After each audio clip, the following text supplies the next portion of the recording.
Practically speaking, they don't necessarily see this as an effective means of turning their people against their government, but they do see it as a symbolic step by South Korea to challenge their sovereignty, to challenge their political. 한류 이전 해외에서 코리아라고 하면 주로 떠올리는 이미지는 북한이었습니다. 실제로 북한 관련 소식이 전해지면 우리나라만큼이나 혹은 우리나라보다 더 관심을 보이는 해외 언론도 많죠. 이런 북한과 관련해 해외 매체를 뜨겁게 달군 소식이 최근 있었으니 바로 오물풍선입니다. 우리나라의 탈북민단체 등의 대북전단 살포에 대응한 것으로 지난달부터 6차례에 거쳐 2,000개가 넘는 인분풍선을 보내온 것이죠. 우리 군은 이런 북한의 행위가 지속된다면 대북 확성기 방송을 재개하겠다고 밝혔는데요. 북한이 똥을 보냈더니 대한민국이 K-팝으로 대응하려 한다. 바로 이 부분이 해외에서 꽤 이슈되고 있습니다. 이건 기존 세대뿐만 아니라 한류를 통해 K-팝이 익숙한 요즘 세대에게도 강력히 전해지고 있죠. 오늘 소개할 영상 역시 해당 주제를 다룬 것으로 제목은 대한민국 국경에서 스피커로 평양반대 선전방송입니다. 방송국은 도이체벨레로 독일의 국제방송 매체이며 29개 외국어 서비스로 세계에 송출하고 있고 오늘 뉴스 역시 영어로 진행되었습니다. 해외 언론은 이 상황을 어떻게 보도하고 있을까요? 댓글 반응까지 함께 보시죠. Now to the loudspeakers, the leaflets, and the balloons. Now, these are the weapons being employed in a Cold War raging between North and South Korea. Over the weekend, Seoul set up its speakers on the border for the first time in years, and it pressed play, the sound system sending anti-Pyongyang propaganda broadcasts across the border. It was in response to the North releasing dozens of balloons, hundreds we should say, filled with trash. Pyongyang says it will stop sending them when South Korean activists stop spreading propaganda leaflets. On Sunday, the South Korean military said that its soldiers fired warning shots after North Korean troops briefly crossed the border. It said it believed the group of about 20 men crossed by mistake. There's concern that this Cold War, that it could get hot and that the weapons could go from being psychological to being conventional. South Korean soldiers stand guard, their attention focused firmly on the north. People here are on edge after Sunday's skirmish at the border, even if the military says this was not a serious attempt to enter the south. Tensions have been ratcheting up in recent weeks after Pyongyang sent hundreds of rubbish-filled balloons across the border. Many of the balloons were said to be filled with excrement. That in turn led the South to restart broadcasting propaganda and K-pop across the border, reinstalling racks of speakers pointing towards the north. Now Seoul accuses Pyongyang of rebuilding its own loudspeakers near the demilitarized zone, speakers that had previously been removed. The Koreas have a long history of blasting each other with propaganda. The use of massive stacks of speakers goes back more than half a century. A deal saw both sides agree to stop using them in 2018. Their effectiveness has recently been questioned, and many see their reintroduction as largely symbolic. Balloons protesters in the South send to the North have proven to be much more effective. Their devices are often quite high-tech, and they can reach deep inside North Korean territory. These operations have sparked fury in Pyongyang. This week, the sister of North Korean leader Kim Jong-un issued a warning to the South. Kim Yo-jong said it would face new counteractions if it does not stop activists from sending their balloons and continues the loudspeaker broadcasts. Well, my next guest tonight knows what is at stake here. He's an expert on the Asia-Pacific region with a special focus on nuclear strategy, arms control, and missile defense, among many other things. He's also the author of the book Kim Jong-un and the Bomb, Survival and Deterrence in North Korea.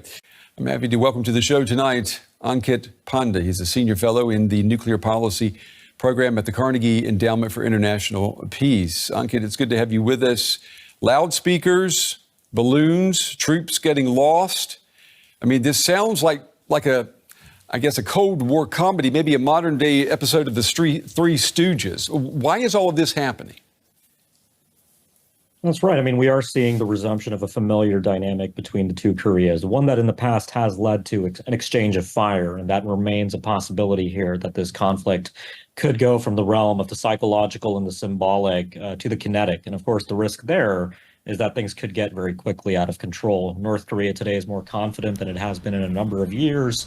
Its capabilities, including its conventional capabilities, are much more advanced than they were in the past. And so the risk of a serious inter-Korean clash, I don't think, can be ruled out here. I want to ask you about these balloons because they've gotten the attention of the world. Why is North Korea sending balloons over the border and not using more high-tech gadgets such as drones? I think they see it as a means of symmetric retaliation for what they see as the nuisance of South Korean activists sending balloons across the military demarcation line that separates the two countries. Now, South Korea is a liberal democratic society under the current government in Seoul. There is a degree of respect for the ability of non-governmental organizations, civil society groups, to conduct this kind of activist messaging against North Korea. The Yoon administration in South Korea has emphasized the human rights of the North Korean people. The North Koreans, of course, don't accept this. They see this as an affront to their sovereignty, and more importantly, an affront to the political control that the Kim regime exercises in the North. And so to retaliate in kind, they have chosen this rather unsavory means of sending their own balloons filled with filth across the demarcation line. That, in turn, of course, has now led the South Koreans to redeploy loudspeakers. And so this could continue spiraling between the two Koreas. Yeah, you say unsavory. Some of these balloons, we understand, were filled with human excrement, and I assume that this is not by chance.